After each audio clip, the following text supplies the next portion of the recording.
I know. Okay, camera's on, so you know. Is that where your week began? Let's not talk about this week. Let's just not talk about this week. How's John doing? He's doing good. I'll Thank you. fill you in then. Yeah, Wow. we're excited.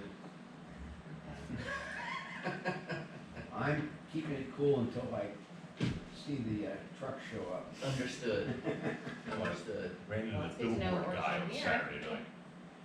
Devin Wagner. Oh, the guy wants to do that thing. And he said it's still an ongoing project and they're still working on it. The billboard. Yeah, Devin Wagner ran into him Saturday night.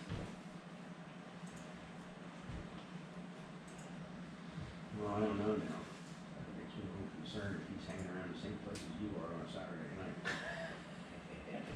Our lives for this. It's,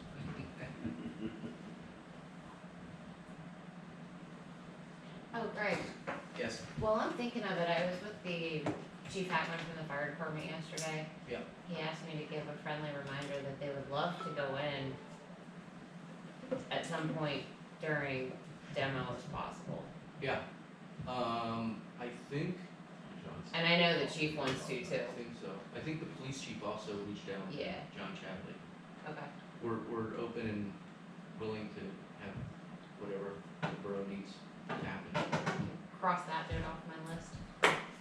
Do you have a minute later on today to catch up on a couple things? Possibly, it depends on whether or not I get some information regarding something that's probably gonna eat up the majority of my day this morning. Well, when you have a minute to catch up. If not today, tomorrow. Sure. Channel 69 did a nice job last night on the chief's presentation on the library. Oh, yeah. Timely, very timely. It was, you know, that was set up months ago. Yeah, but they interviewed him and Yeah, I was there. He- Did you go? He did a very nice job. how many people attended? I would say 20-ish. Really? Good. He said only 15% up as of yesterday Yeah, afternoon. there, Well, I counted. and This it latest looked like thing may 20. have prompted more to show up. Yeah. Fred, just a heads up, Chris will not be joining us this morning. Yes, he told me that. Tom Gumbar just sent me an email, he's running a few minutes late, but he will be here, so he's obviously Well, then maybe, what time is it? 8:01. All right, well then why don't we get started? I was waiting for Tom, but we will hold up. Because you need to get done, and then maybe you'll have your couple minutes. Right. We will call the Economic Development Committee meeting for May the 22nd to order. Roll call, please, Melissa. Fred Leonard, Here. Dave Boucher, Here. Steve Brenner will be absent, Bill Jenks will be absent, and Keith Dirk. Present. This is a typical holiday around the corner. Get a meeting time. Today we're gonna get an update on the Williamson Square retail development. We will be talking a bit about the island over at the Knitting Mills, which we have some thoughts on, and we're gonna hear from Tom Dunbar from Judy Schwenk's office. She will help us with that. We gotta reorganize our July committee meeting because of some conflicts. So, Greg Heffel is here. Maybe, look, you forgot public comment. You, Oh, You- public you comment, hopped right. over 3, and for Well, this, I know. Wishful thinking. this time I do have it. I just wanted to raise some concerns over the discussion with the island and the purpose of that, and I've been following this for a while. And they're on several levels. First of all, as usual, transparency. There is no, I mean, I've been not involved, I've been interested in this, and I don't see, everywhere I go, I don't find any information of any kind of what are the pros and cons and everything. All I could find is that Amtrak, in the 2035 plan, I forgot the number, is studying to bring the train, the intercity to Reading. It doesn't say anything about why missing. So to me, it feels that these decisions are made, at corporate level, and I think that if we so one of the concerns is that if we push too hard, we might, destroy a project, or we're trying to put here the interest of a small community before the interest of the region at large. So I don't know. Like I said, it's really difficult to voice an opinion when you don't know the data. So the first thing is transparency. And the second thing is, if it's not wiser to just bring the train to Reading, and then we'll see if, there's any justification to make it, because that's what I understand is the discussion here, make another hop to the island. That to me, doesn't sound economically feasible to do that. I think it's a lot easier to bring, to have buses, we can discuss about electric buses, trams, whatever you want.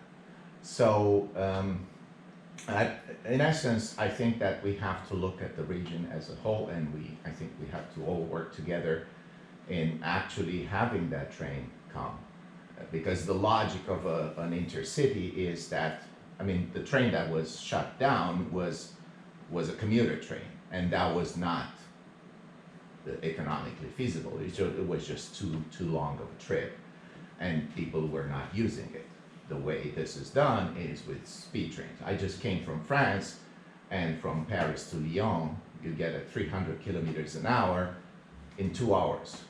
And that is a drive that you normally would make in 5 hours. The ticket is 23 euros. So that is infrastructure. This is what we want. We want a cheap ticket, fast access. If we make it a commuter train, people are gonna say, no, thank you, I'll drive by car. So these are my concerns. I wish we would learn more. I'm interested to hear what you have to say, but I wish we would understand more, not only our wishful thinking here that the train comes to our community, but how does that transcribe to the interest of Amtrak and the discussions on the tri-county commissions, things like that I've never seen them published or communicated in any way. Thanks. Thank you. So, Wyomissing Square Retail, Greg Kaplan is with us. He has been working on this project for longer than any of us care to admit. And Wyomissing Square project, which includes this particular section, has been an outstanding success. And first the Great Recession, and then the pandemic got in the way, and one thing or another, and real estate has been volatile as a result. So it looks like we're finally there. So, Greg, if you could give us an update and tell us what you have in mind, and I'm sorry I don't know. My name's Paul Mezak, yeah. We partnered up with, Oh, you are, so Greg you're from, yeah, all right, now I get it. yes. From the, got it, all right, now I get it. So go ahead. Thank you, good morning, everybody. I'll just say a couple words, and then Paul would like to say a few words as well. As we've talked about before, and Fred pointed out, we've been working on this project for a while. We've had some tenants come through, and the financial structure of the debt was such that there were lease-up covenants, so it was hard to get everybody leased all up at the same time. When FIBA became Brickstones, and then Brickstones became no more, Rodman Properties, who owns the apartments above, saw an opportunity to enhance their asset and do something creative. So they closed on that part of the project, and then for Unit 3, which is the retail that Fred was referring to, we had discussions with Rodman and thought it might be good to partner up on the whole thing and consolidate it from one end to the other. So we're excited. We are finishing drawings that made some changes, refreshed the facade a little bit and did some interior things, and combined the project with Unit 4, which was the old FIBA Brickstones. And we will be submitting for a permit in June with the borough and for the building permit. I believe picked up a demo permit for the interior work at Unit 4. So basically, we're encompassing the entire stretch from Viva to the end. We have 2 tenants signed and ready to go. They were our tenants before the pandemic. Felino, which was going to be a retail outlet and wine tasting, and I'm sure you're familiar with his product. And then Sola Salon, and we've got 4 or 5 other prospects that we're looking to sign up as well. With Rodman, we've structured it financially such that there's no threshold for leasing. We can sign people and start as we need to. And it's really a thanks to Rodman, who came in and saw kind of the vision of what we had him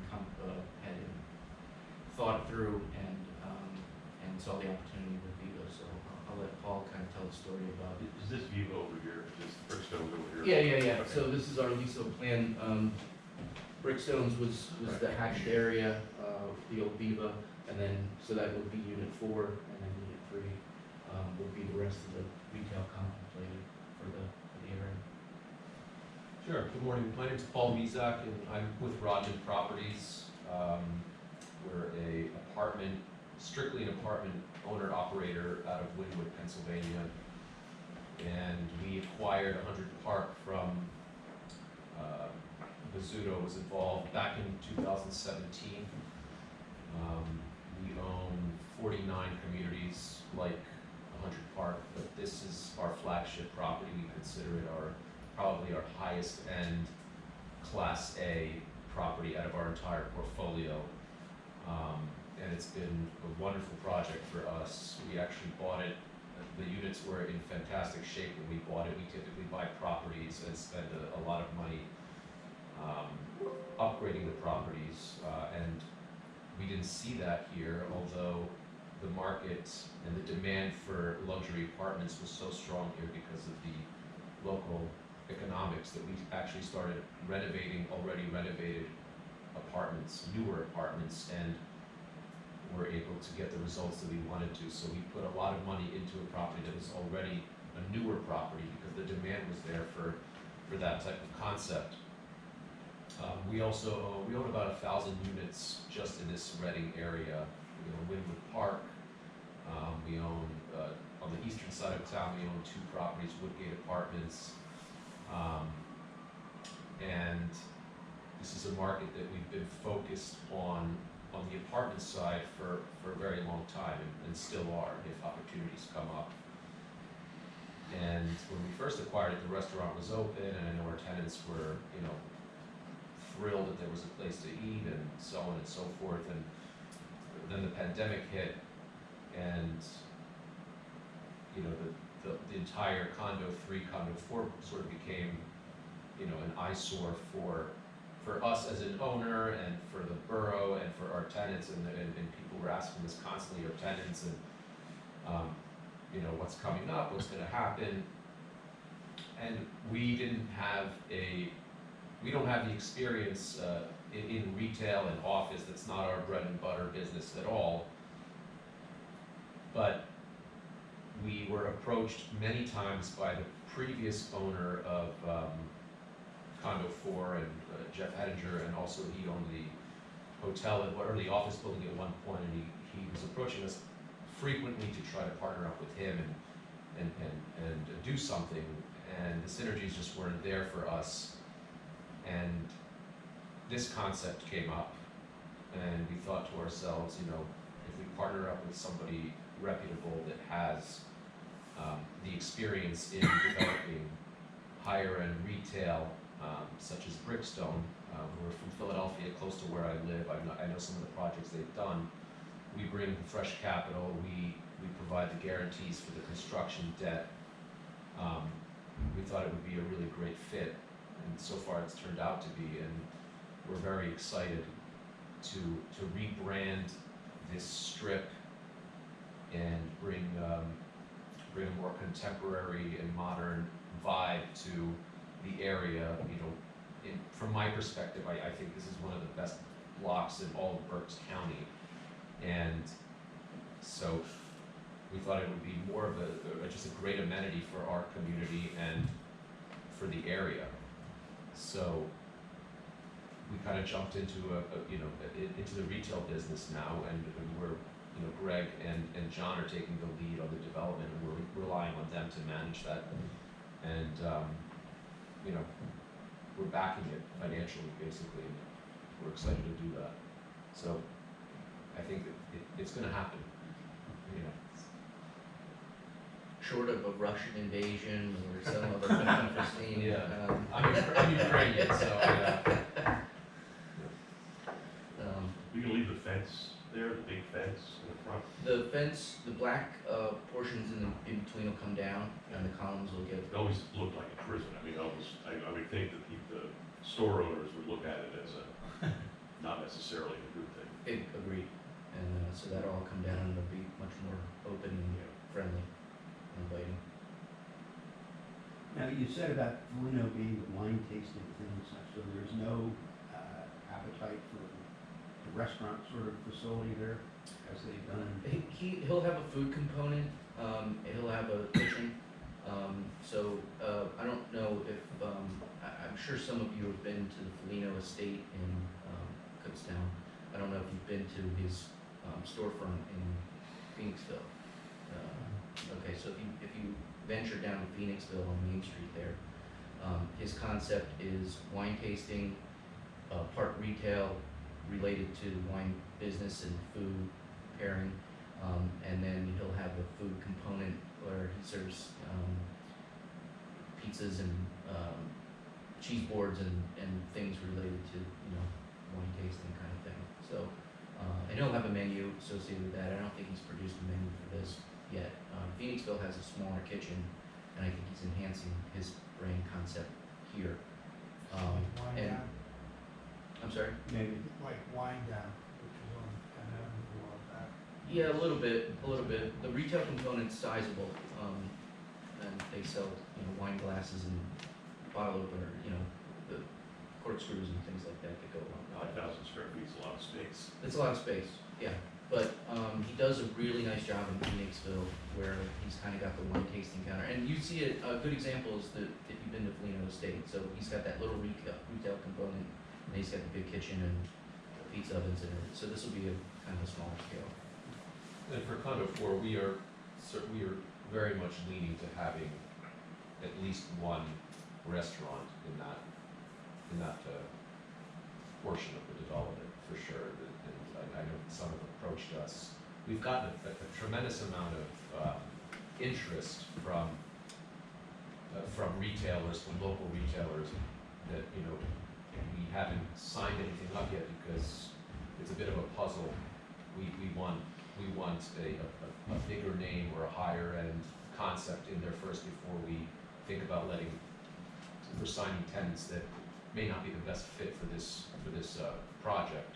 So we're being selective at this point, but there's been a lot of interest from brew pubs and coffee shops and other restaurants, that we're waiting for the right one to fill that end cap or the space next to it. So it looks like you're dividing the restaurant, the old restaurant, which was oversized. Correct. Yeah, it was enormous. So what, kind of describe what your concept is? So effectively, as Paul referred to, this end cap space would be kind of the flagship, if you will, restaurant component. We've selected 2 or 3 candidates right now. We're talking to some high-end restaurants and a brew pub kind of place with a food component. We have this space, which we think our lease, that's a food component as well. I'd like to get them signed up before I make that public. And we're talking to another restaurant concept here. The balance of this is going to be, we have a gym that's expanding into the area, fitness component, and then we're working on some other retail components that would kind of be synergistic with the rest of this. So it's kind of like a lifestyle town center. That's been our concept all along, and thanks to Rodman, realize that, because as Paul said, we have the ability to be a little more selective. We were signing people up left and right, at one point, and, the pandemic hit, so, I think we're a little bit happier with our own this time. What's your timeline? Well, as soon as we can get the plans into the borough and we can get a permit, Ready to obtain a permit, we're ready to go. D&D Construction is, our contractor, at least, we're about to sign their contract for the demo component, which will be the, interior spacing. Before Rodman's, Paul's partner, John Chatterley, had, a restaurant guy come in and take a lot of the kitchen equipment. I think he was either using that in his business or going to resell it. And he wound up taking a lot of other components to the retail space. So really, our demo permit's gonna be knocking down walls and cutting and capping, the plumbing and the electric and other utilities. So that'll be completely vacant, open and ready to show. We've shown the space a lot, but we wanted to get it down to, a core and shell kind of condition before we, brought, a ton of people through there. What are you showing in the west end? What is that? Whose table is that? Felino's, that's the Oh. Felino, yep, that's his component. Okay. So I'm just curious, there seems to be a large population of brew pubs around here. And there seems to be a evacuation of restaurants, good restaurants.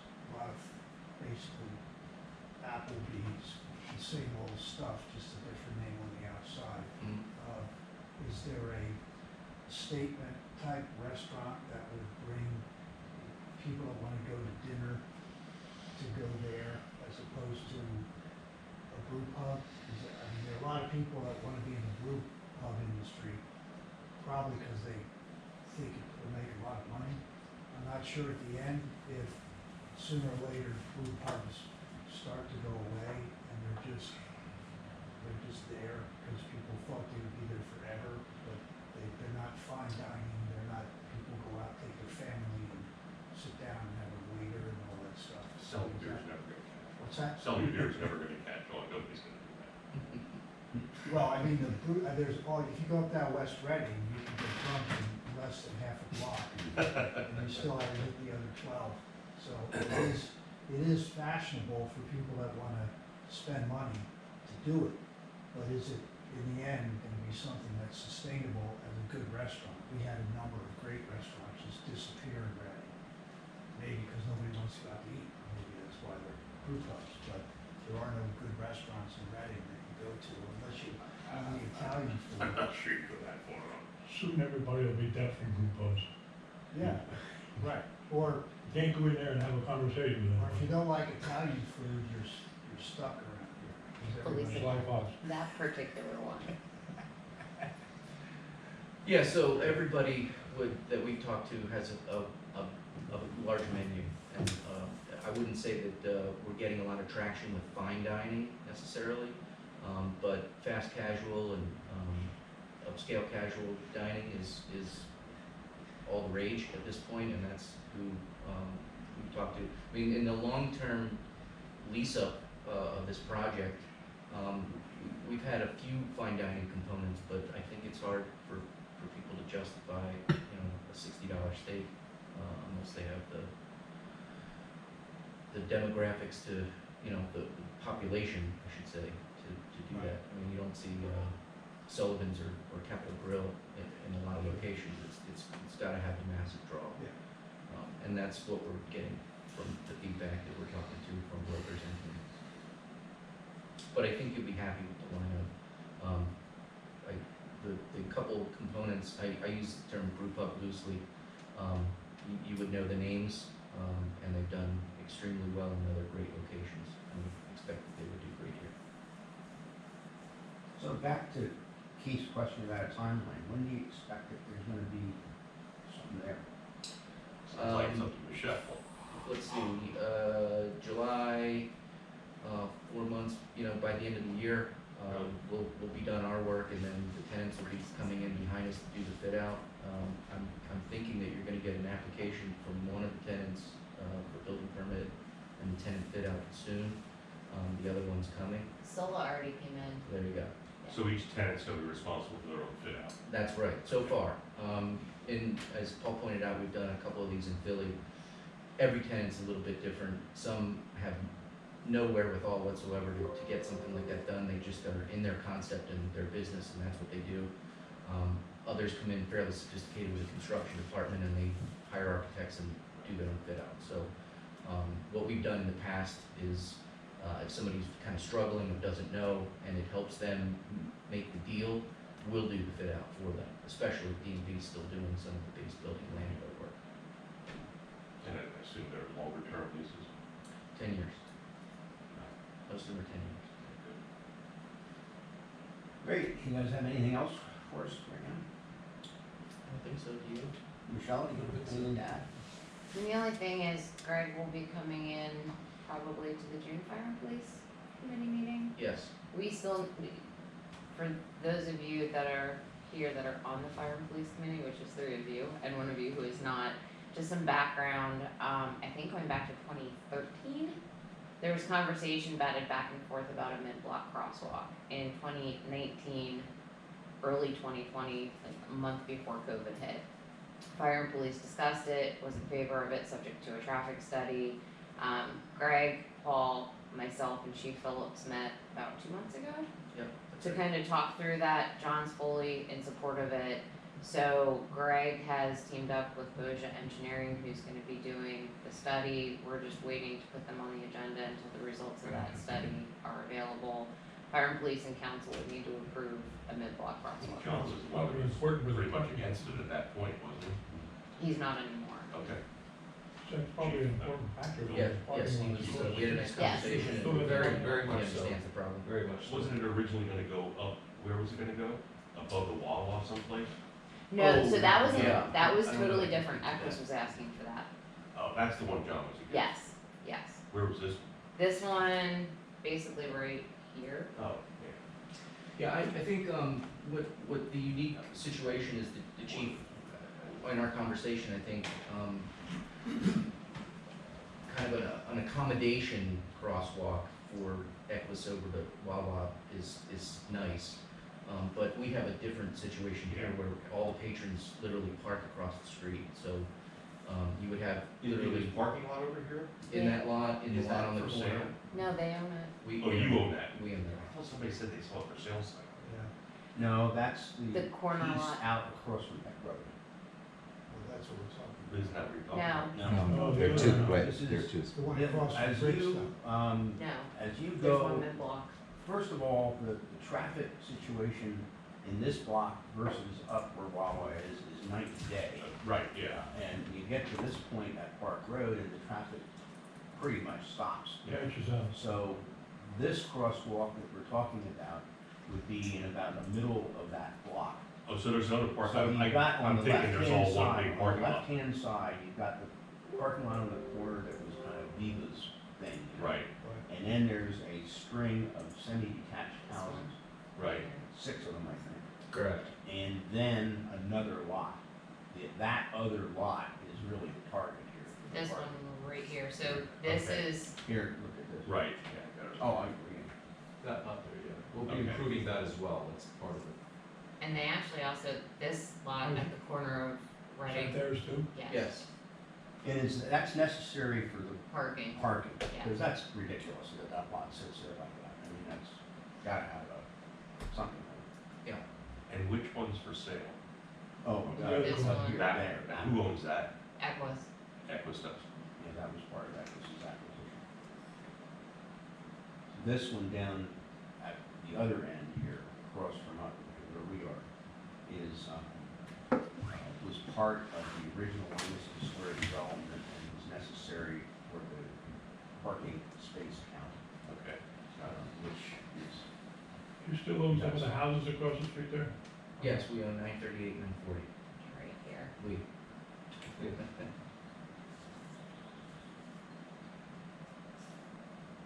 so someday something will happen, Yeah. is the hope. Oh, it's unbelievable. Yeah, we'd like to get the retail up and operating, get tenants start to move in, and then come back to you with some other ideas that we have for improving the area. Yeah, that's great. And Chief has or Keith, as our finance chair, you will be happy to know, RP actually closed on this property a week ago.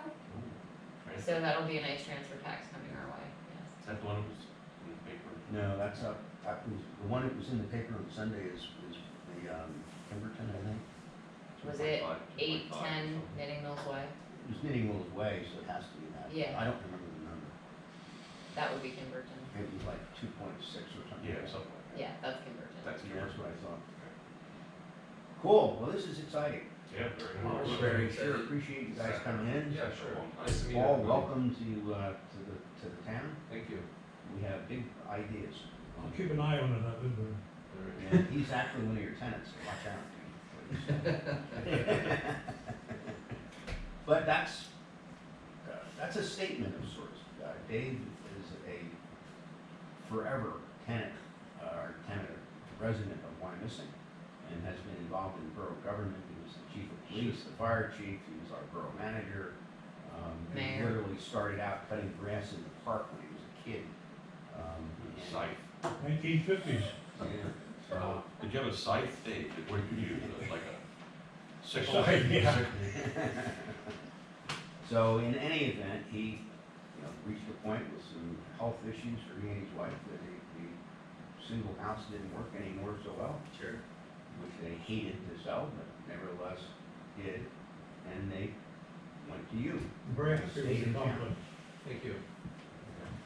One of my tired political jokes is in Wyomissing, you can be born at the Reading Hospital. If your first house is a townhouse, maybe down on Franklin Street or whatever.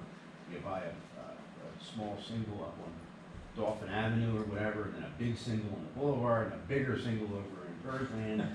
Then you end up at Wyomissing Meadows condos, you go over to the Highlands and down to Ed Coon's, and you never left now.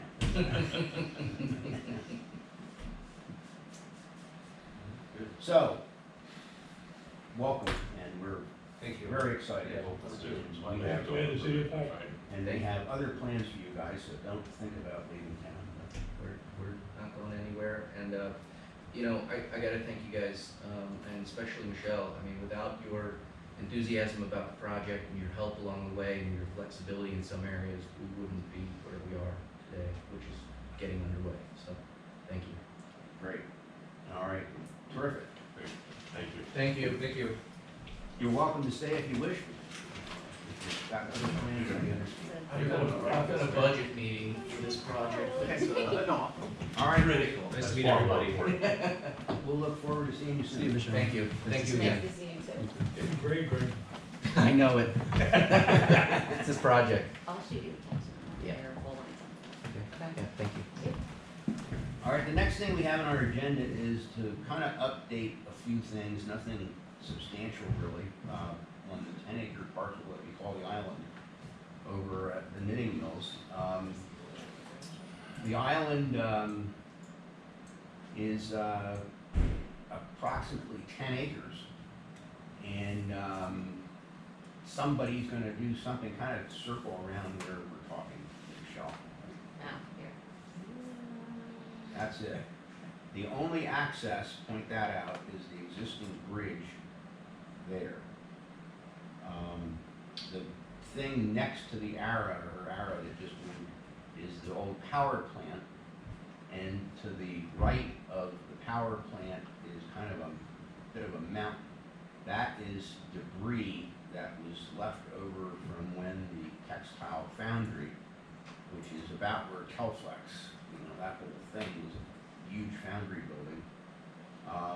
As usual, the Germans took pretty good care of things. The foundry building was environmentally cleaned up before it was torn down, so that pile of stuff is pretty much clean as far as demo material goes. Equus has done some test borings, and they pretty much got clearance on the thing. And there sits the island. So this was kind of a leftover thing, bonus or whatever, that when Equus purchased everything else and redeveloped it. And it's time to do something, but putting it into perspective, it's 10 acres in Wyomissing. And where do you find that? So somebody's gonna do something clever here. We had some people talking, asking questions, nothing firm has happened. Equus is a company that develops things. They buy them, develop them, then usually sell them because they get their money back and now they go buy something and start over again somewhere else. I mean, that's what they do. It's not a matter of bailing. With the medical school and so on, there's a lot of opportunities here for some creativity. I've always argued that our job as a municipality isn't to write somebody's business plan, it's to provide a place that people are willing to take risks in. And I think we've established a great deal of success with that. One of the big things, and you've got Park Road over to the left there, and then 8th Avenue, can you point that out, Michelle, comes up from Penn Avenue there by McDonald's and dead ends right against the railroad. The idea would be to get a bridge from the end of 8th Avenue there over across the sets of railroad tracks and access the North Campus where the medical school and Tuflex are, and there'll be other things. Then the existing bridge over to the left of this thing, everybody know where I'm talking about, comes over and gives access, but now the power plant's kind of in the way. And, some developers may talk in terms of tearing the power plant down because it's kind of in the way. The existing bridge is a substantial structure, but it's one lane. At one point, the original power plant was powered by coal and was converted to oil, and they literally heated and powered the entire complex here of the Wyomissing Industries. And at one point, they were burning a tanker truck, tractor trailer tanker truck of oil a day. But that came over the bridge. They were able to use the bridge to get over there. So it's substantial, but needs to be widened and improved. We got concerns with getting fire equipment over there and all those usual things. The other thing I'll point out is if you can go toward the east there, all the way to the other end of the island, Michelle, there is an existing railroad underpass, just about in the middle of it. If you, no, up against the West Shore bypass, and there's the ramp that goes up to North Wyomissing Boulevard, right about where the arrow is. There is an existing railroad underpass. Back in the day, you point out Topahawken Avenue. Topahawken Avenue in West Reading comes off of Penn Avenue and then has that little circle, and then goes up past Mom Chappie's restaurant and dead ends. On the right-hand side is a notable plumbing and heating firm. That was my father's business, and my two brothers now operate it, and I own 20% of that for full disclosure. There's 5 kids inherited. So the road used to go on a grade crossing across the railroad, then it went down and went through that underpass and continued out along the Topahawken where Penn State now is. That was one of the ways you got toward the north back in the day. Long time shut off when the bypass was built and so on, but there is that back door, so to speak. And I point that out because fire people constantly are worried about 2 ways in and out. If something were developed on the island and then that bridge was somehow closed for whatever reason, they couldn't get emergency equipment in and out. So there is a way. As I recall, Fred, the culvert you're talking about, the underpass under the railroad that connected to Topahawken Avenue and the West Shore bypass sign was about the size of what the old Burn Road culvert was. I think a little smaller. Yeah. Pretty tight. Nah, it's not, I wouldn't really say it was tight, but I mean, it's single lane. Yeah. But I think it's adequate.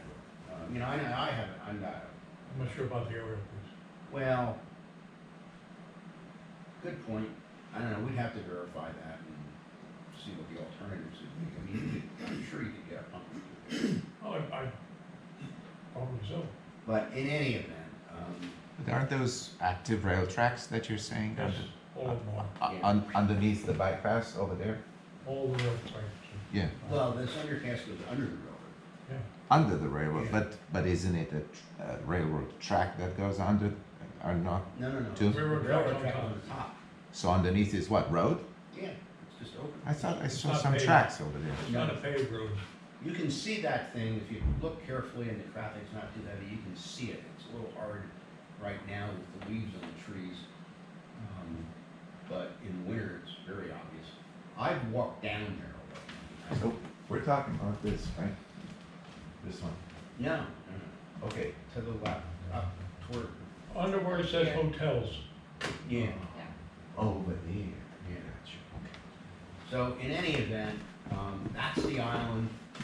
We're anxious to try the bridge over the main line, the line there right behind our plumbing shop or whatever. That line is the line that goes into Reading and and then crosses the Schuylkill River there to the right on the other side of the bypass. And then loops around, will go directly toward the old Reading Company outer station and then turns and goes down toward Franklin Street. So if the railroad, the passenger train to Philly came to fruition, which I believe it will, it would be possible to go from Franklin Street, make that bend, come on out. The big deal track is the other one at the top. Can you back up? It's not. So the line, come back over, kind of, come down from Telflex to the railroad. You want me to zip it? This way? Mhm. You wanna go this way? Mhm. This one? I think Yes, he's talking about the that one is, going that up. was the Reading Railroad belt line. It was the line coming down from Allentown, which is the main Reading Railroad line, and that was why Norfolk Southern bought the Reading Railroad, or I mean, the Conrail piece. The belt line, in essence, bypasses the city. So the traffic on the railroad coming down the belt line, which is behind the medical school, and then continues west along Penn Avenue, parallel to Penn Avenue, that's the way you get to Chicago from New York. That's a big darn deal for Norfolk Southern. That line is why Norfolk Southern bought Conrail, to get east-west. And so there's a lot of traffic there. It blends in to the line going into Reading on the west side of the Park Road Bridge. That's a big deal right there. That's it coming in right there, and now it runs together with the line going into Reading. That's a big deal. If we wanted to bring the passenger train over and put a station about where that arrow is, they don't want to even think about it because Sure of the not. conflict with all that traffic. But the amount of freight traffic on the east side of the Park Road Bridge is a fraction. On the main line. Right, a fraction of the main line, and that line is why we could theoretically put a passenger station in the vicinity of the power plant. And that goes into Franklin Station. And that Franklin goes Street. into the old outer station and bends and goes down to Franklin Street. Oh, it goes the outer station first and then down to Franklin. Yes, Okay, and the outer station now is the city of Reading's public works. yeah. The biggest problem there is the rail traffic, the bed and rails would have to be redone because of. Yeah, well, they're obviously it's currently in use, so I mean, it's there. Yeah, but it's not great. When, About a 5 mile an hour limit. when Ben Howman developed the mall downtown, bought the 20 acres, the Progress Commission, we did that project. And his vision was to bring holiday traffic from Philadelphia up to the Yeah. outlets, including Reading. It did a trial run or two. Well, until the people in Reading decided they didn't want the buses to stop. At his outlet mall that he built there, and basically imploded for lack of traffic, because the bus drivers were driving from Wall Street back over to Vanity Fair, and everything in the middle was the Sahara Desert.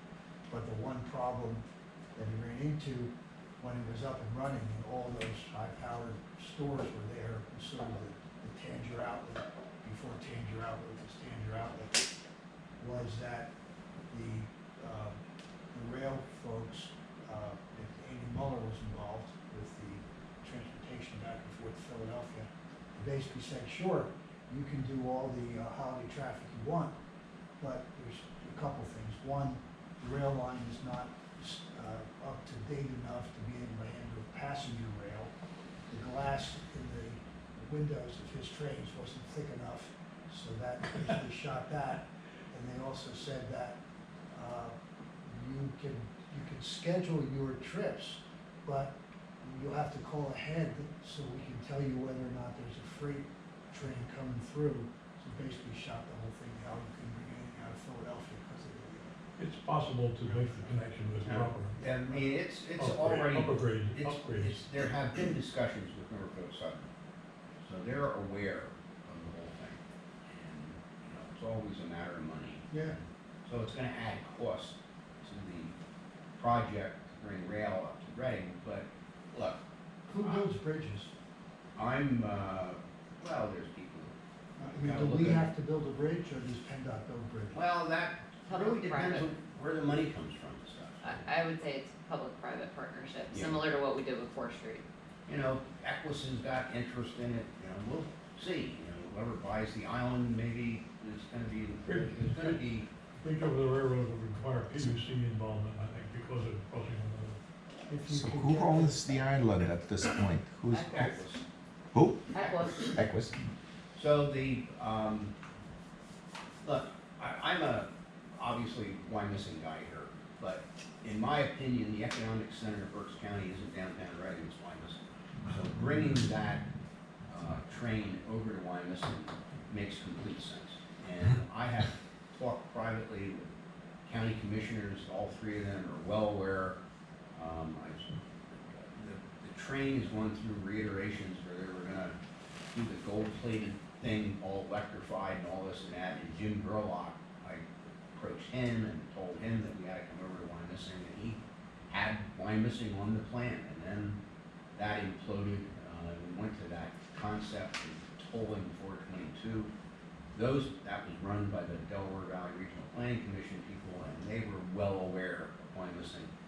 The current plan is well aware of Wyomissing, so Christian Leinbach, when he talks about the thing, he says about the train coming up to up to Reading and then hopefully over to Wyomissing. I mean, I got him programmed to add Wyomissing to his commentary or whatever. So there's still things to be done. I'm not saying it's a slam dunk, but I believe it is doable and will greatly enhance us here. But the economic center of Berks County is here. And what we've accomplished and the good work that West Reading has done on Penn Avenue and some great potential with Spring Township, this is where it's happening. And to not take advantage of all that is just plain dumb. So that's the thing. Now, we're looking, our representatives in Harrisburg, our lobbying group, is on the lookout. I was hoping perhaps to get one of them to come down. We wanted to make sure that the legislators are all involved, and that's in flux, unfortunately. Senator Schwank is staying. She's not going anywhere, and will still represent the borough. That's wonderful. Mark Gillen, who has worked very good with her and helped a great deal in terms of getting some grant stuff toward the Knitting Mills project and some other things and so on. They worked very well together with Mark doing it from the House side and Senator Schwank, of course, from the Senate side, so it worked out well. Gillen got shafted literally in the redistricting because he's not representing us anymore. In fact, he's pushed toward the west. I mean, he's more Depends on the Lancaster point of County view. now. It's just awful. Gotcha. And then we were incorporated into what was represented by Jim Cox, who's represented the 129th for a long time. Our district now includes a large portion of Reading, as well as Wyomissing, West Reading, part of Spring Township, and Sinking Spring. So that has just gone through the primary for the first time. A woman, Yanni Johanni. Fritz Johanni. Johani is the nominee on the Democratic ticket. She owns the Sukasa Mikasa restaurant on Penn Avenue and has been involved as a city councilwoman in the city of Reading. So she's not a rookie, but she's new to the state level. She will be on the ticket democratically, and there's a retired school teacher who's Sinking Spring, who I've never met, by the name of Llewellyn, who is on the Republican ticket. So one of them is gonna end up in Harrisburg along with Senator Schwank. So when we were setting up this agenda, Michelle and I talked about perhaps we could get Senator Schwank to come in and have some just open dialogue with her. Her schedule did not permit, but we got, instead of number 1, we got number 1A. We're right to the top, and we have Tom Gumbar from Judy's office with us. So part of the babbling I just did was for Tom's benefit, really to just kind of give you an idea of what the heck we're talking about.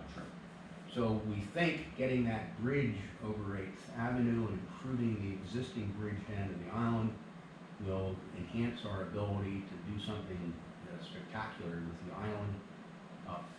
Park Road is not a big 4-lane job, and our future thoughts are, as we have crossed to the north side of the community now, there are other targets over there in what's referred to as Berkshire Heights. I mean, there's more space on the north campus, and then you get up there out of Park Road, you got the Inn at Reading, and across from the Inn at Reading, we've got the famous Berkshire Mall. So I mean, this gives us another way to get to that side of town. So there are future benefits toward the continued redevelopment and enhancement of the area, as well as the immediate thing of the island. So, And that playground we just put in a grant application for. I know. Michelle is relentless, don't Tom knows. So in any event, we need a separate couple, file with Michelle emails. so a couple $1 million would be helpful. So that's what we're talking about.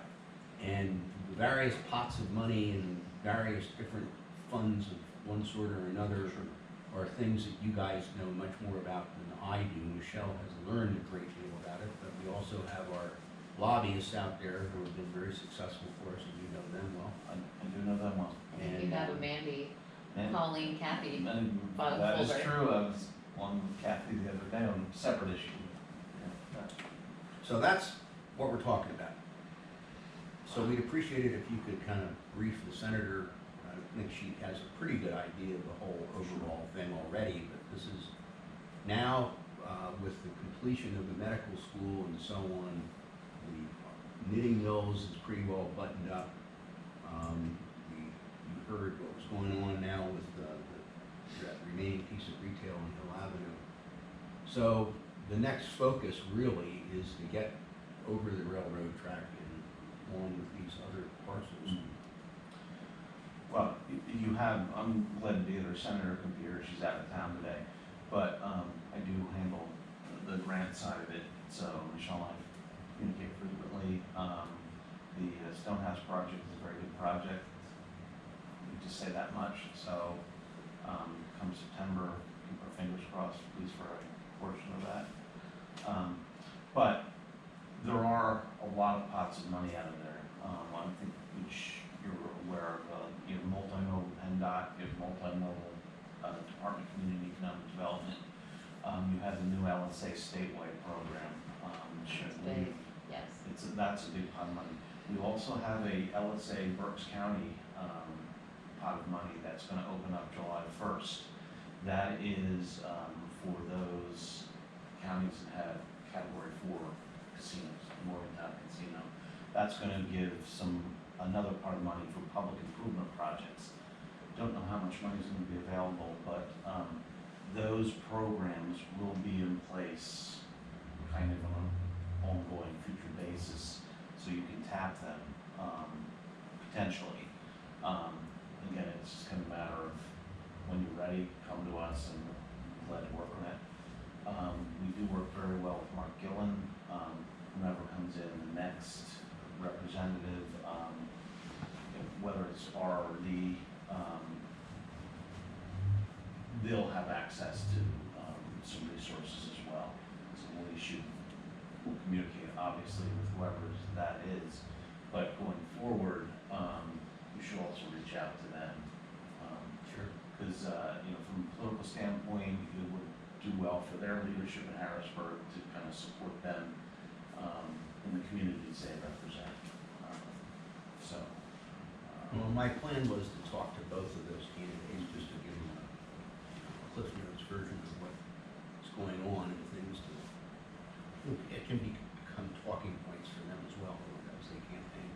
Perhaps they'd both be interested in attending and participating in the Fourth of July parade. Not handing anything out, just participating. Would we allow that? We do, we have in the past. Candidates, I mean, as opposed to elected? My understanding is we have in the past, they can't hand anything out like anyone else, but. Open car with the names, names Yeah, on it. I thought there was no political stuff. No, I don't think we could Not- let Sean Paisley.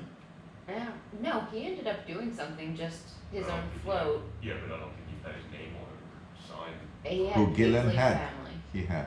He had Paisley family, I think. Yeah, just as Yeah. Paisley family, he didn't say he's running for something. No, but He I'm wasn't saying, advertising campaign. Right. just to have them come and participate if they I- wanted to. I'm kind of reluctant to even open that door for candidates, but Yeah. whatever, to be continued, I guess. So, committee, and you guys have any other thoughts? I mean, that's, Can I just ask a question? So Sure. it sounds like the 10-acre tract is the next kind of priority development. Do you have a timeline? I know it's maybe tough to answer. well, it's for sale, right now, so it could happen anytime. I didn't quite complete that one thought. Equus is, the people that run, own Equus have made a decision that they now wanna move on to the next project. So they're looking to sell it. And they would sell it, I think, rather reasonably at this point in time, because they made a corporate decision. As much as Kevin Flannery and George like Wyomissing and have enjoyed working here and stuff, they have people above them. The people above them have pretty much said, we wanna sell it and move on. We could buy it. I mean, they pitched it to us, but basically, we are enthusiastic about public-private partnerships, but, I don't wanna run afoul of our finance committee and have them have a collective heart attack. or Sell something. it for $1, I think it would be. I don't think we want it for now, unless someone says no, we buy it. No, we wanna work with That's not people, us. but not, not So, we. so what else does Equus own besides the island? They own that little corner lot, what else do they own? They are, okay, so, Still on the Gate House? yes. So, okay. They own the designer building. They just sold Kimberton. Sly Fox bought their own space.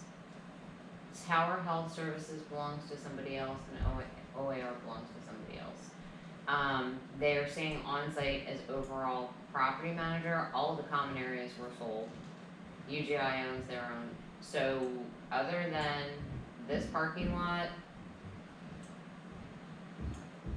the designer building, and the island, that's all that's left. What's that? Well, I should- What would be the use? So that is part of one of our redevelopment areas, underlying zoning district is C2, but mixed use residential by right, we put that in place last year. They also still own all of this, in the process of potentially trying to offload it, but And it's all for sale at this point. yes. Yeah, I attended Michelle and I attended an economic development, I forget what exactly it's called, Forecast from the breakfast? Chamber of Commerce last week, which was held actually in the designer building. Tower Health has got everything listed for subleasing by Jackson Cross Realtors out of Philly. They will lease, anything and everything, basically. All the properties, Up to and not quite including the operating rooms, I mean, everything would be, they're willing to vacate their spaces in the designer building. They control it, so they are obligated, Equus owns it, they are leasing it and now are engaged in trying to sublease it along with pretty much everything else over there, including the top 2 floors of the medical school. So are there the possible sales could come from that as well? Because obviously Tower Health is not flush with cash. Leasing is one option to hold on to it. And somebody could say, we'll buy it and they can use the cash, so that's an option too. I would, yeah, they are subject to long-term leases though, so. The very hospital doesn't own No, they're subleased. No, So it. Right, they But- don't own Tower Health is leasing the top 2 floors of the designer building. But They have the option to sublease, They control the whole building. yes. And all 4 floors are either available for lease, sublease, or sale through Agnes. through Jackson Crossing, which Yeah, is Jackson effectively their Crossing. broker. And then, of course, you know, you got the old narrow fabric building and then other things in West Reading, like the old shopping center where us old timers where the Acme used to be. Or in Philly, that's the Acme. In any event, there are synergisms with those other properties that could end up influencing this whole thing. But everybody agrees that getting another access to the north side is a good, important thing. And that's really what our focus was here. Anything else, gentlemen? I just wanna add some recent news that somewhat ties into some of this. I found out last week, DSW, well, I knew prior to last week, DSW, which is currently in Woodmill Commons, sorry, I scrolled a little too far here. So DSW is right here. They're going to be moving into the AC Moore space at Allied Properties, aka the Berkshire Mall West. I've known that for about a month, which I was, which property? where AC Moore Designer used to be. shoe warehouse. Bellissimo. I was concerned what was gonna happen with DSW, because that's a pretty large space. We got a building permit last week that an Aldi food market is going to be opening there. So, that was the first I heard about it, no one had reached out to me in advance, I mean, there's no zoning issues, thank goodness. No one from Berkshire. Oh, Berkshire Mall doesn't own that. oh, who was that? Woodmill Commons is a Oh, company out of Woodmill Ohio. Commons, okay. So, I mean, that's exciting news. I also had a conversation behind the scenes yesterday with someone from Metropolitan Management about Berkshire Mall and if the rumors I've heard are true. What I've been told is that it's a property with a lot of hair on it, and splitting those hairs is going to be a very tricky process. So other than encouraging whoever ends up with it, you know, the borough would love to talk about seeing some type of mixed use development with a residential component. So does Metropolitan really have an option? They're looking into it, Buy the yes. Berkshire Mall. Yes. But I mean, that's what we had heard Not- before, that Not they were through, telling. not specifically through Metropolitan, but one of the development arms of Metropolitan, yes, Cause that's what Steven said before, that they Yeah. was told they had a yes. option to buy Steve Savage. But keep in mind, Boscov still has first rights of refusal, there's a whole other, and I think that's the hair that they were referring to. Right. So we'll I see think what they should happens. take the old Bonton footprint, put about a 7-story residential tower on there. Not a bad idea. They need better ones there now. I shouldn't say I that. mean, Well, location-wise, it's tremendous. There's something going to happen there. Well, we let Vanity Fair sit, and it sat and there were a million different possibilities. And what came about is great. So Berkshire Mall wasn't half the eyesore that the Vanity Fair mess was, thinking who's gonna do what with these freaking buildings, somebody make a miracle out of that. But the Berkshire Mall is simply, you can build whatever you want there, there's nothing there, they're all, Since much longer, it's gonna be an eyesore. It's an Right. eyesore now, and it's not gonna get any better unless somebody does something. It's also ongoing issues for the fire marshal, fire safety inspections, and the code issues going on over there. I mean, as a commercial operating entity on that level, if they know better, we should not have to be constantly reminding them and smacking their hands to do the right thing. And I do the right thing, there are basics of keep your fire protection system operating the way it's supposed to. What about the sheriff, what's going on over there? Anything?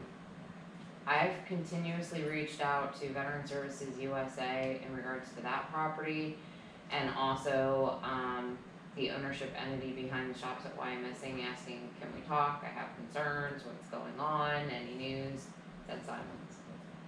cause that hotel's in bad shape, we just went up there and drove around it the other day. And talk about access, you go into that place from anywhere, anytime with the pocket knife you're in. And there's no security, Well, they've got a warrant there, right? Don't they have a They have security one 24/7, 365. One guy, Well, yeah. I mean, how he gets around, He probably you sits can't before. walk around that He place. probably sits before. Killed on 422, trying to walk around it. But it's a mess. Well, I know Keith has gotta go, so why don't we move on here? We need to consider adjusting the July committee meeting. All right, Tom, See ya. thank you very much for coming. Absolutely, stay in touch, we're always here to help. I believe the senator's coming to the Memorial Day parade on Saturday. I thought I saw her name on there. Okay, then She's out of town. I will let our director And I'll know. double check that if that's not correct, I'll let you know, but Okay, unless something changed overnight. thanks, Tom. See you guys. See you, Tom, have a good weekend. You too, thank you. So the July committee meeting, Michelle's got a conflict, right, were you aware? I will be out of town. So, out of we state. thought maybe we'd move it a week. What do you think? So what is it, Which permanent? director It's you? currently July the 28th, we're talking about considering July the 21st. We can't move it the following weeks of finance. Same time and place. You're okay? I'm okay. Ron? I'm not, He's not on the I'm committee. not a factor, but. Oh, you're not on the committee, you're always not. No. I'll put it into my schedule. Will you check your schedule?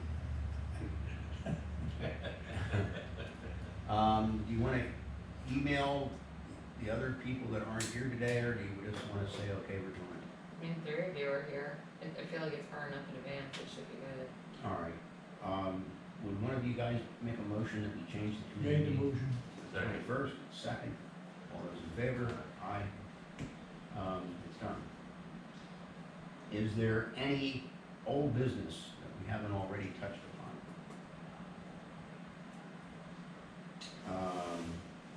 Any new business?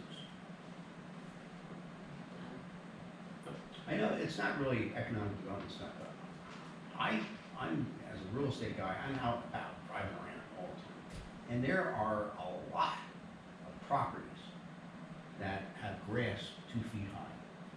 I mean, I don't know what the heck's going on, if there's some kind of rash of pandemic-related foreclosures that are hitting now or something, but, I mean, I've seen them both here and in Spring Township, a couple of things up State Hill Road, and, I mean, I just don't kinda get it, that there's I just. know the lawn guys are way backed up. Yeah, but there's some Yeah, properties. but I mean, there's Oh, yeah, properties with grass like no that. doubt about it. What is the, how often do they have to cut grass? 10 inches is our height. There's several that are well beyond 10 inches. Let me, I mean, if you send me a list, I'll gladly, I know Kraft has posted probably 5 in the past week alone. There you go. One adjacent to Jack Rabbit Hill was one of them, 840 Penn Avenue was one of them. Yeah, I don't know what the heck happened to that guy over there on the guy up, as you said, adjacent to Jack Rabbit Hill, he bought a listing I had on Reading Boulevard, he's a doctor, and he kept that property and and always maintained it beautifully. You'd never know that it was vacant. And all of a sudden, so I don't know if he sold it and the new buyer is doing this, or I can't imagine that guy would get foreclosed. Maybe the Dearborn. The deer, that could be it. Yeah, it's wonderful. Deer. They don't have thumbs, they can't operate lawnmowers. All right, thank you. All right, thanks. Running out of Is battery. there anything going on? Is Jim back gonna send an invite out for that June second? He did, Memorial for water Day sewer parade or meeting, what? he sent it yesterday, cause I had to decline, I Yeah, Steve got it, but I didn't. No, Okay, yeah, I mean, you should have gotten an email from I don't Dan think I did. about. We have not officially closed. Attendance. You guys because we're didn't gonna- formally We usually have adjourn. the old fire truck. Fred. What? Can we Adrian wants to officially officially close the close? meeting Oh. before I leave. So, being no other business, we will, take a motion to adjourn the meeting. So moved. All those in favor? Aye. We're out of here. All right. Thank you.